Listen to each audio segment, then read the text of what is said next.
C'est l'équipe reine de la Ligue des Champions. Avec 13 titres à son actif, le Real Madrid n'est cependant jamais rassasié quand il s'agit d'augmenter d'autres coupes aux grandes oreilles dans sa vitrine. Entre 2016 et 2018, la formation entraînée par Zinedine Zidane soulève même 3 fois de suite le trophée. Mais les 2 saisons d'après, les merengues se sont arrêtés en 8e de finale. Le défi premier sera donc de passer cette étape avant de songer à davantage gravir les échelons. Et ce challenge, il commence ce soir avec un déplacement des Espagnols au stade Azzurri d'Italia de l'Atalanta. Mais avec une équipe décimée, notamment sans Karim Benzema, comment compte s'organiser Zinedine Zidane? L'Atalanta est la seule équipe qualifiée pour les 8e de finale de Ligue des Champions sans avoir gagné à domicile en phase de groupe. Et cette série, les Italiens voudront l'arrêter, eux qui voudront confirmer leur belle place de quart de finaliste obtenue la saison dernière.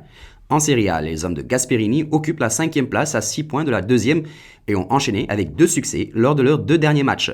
Autant dire que la tâche est loin d'être évidente pour des Madrilènes qui eux aussi reviennent bien en Liga avec une série de 4 victoires mais privés de 9 éléments dont Sergio Ramos, Dani Carvajal, Eden Hazard, mais surtout Karim Benzema. Zinedine Zidane a perdu sa référence offensive dans un contexte où les autres joueurs alignés sur le flanc de l'attaque peinent à se distinguer.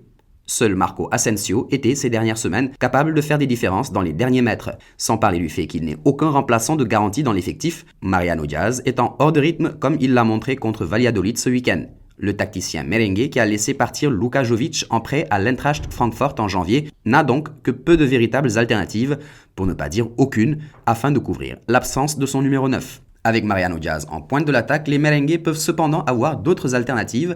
L'hispano-dominicain est ainsi plus redoutable dans le jeu en profondeur que Benzema, comme il semble également meilleur dans le jeu aérien, bien que le français reste efficace dans ce domaine. Un point plutôt positif quand on sait la tendance qu'ont les latéraux madrilènes à profiter des espaces pour effectuer des centres dans la surface adverse.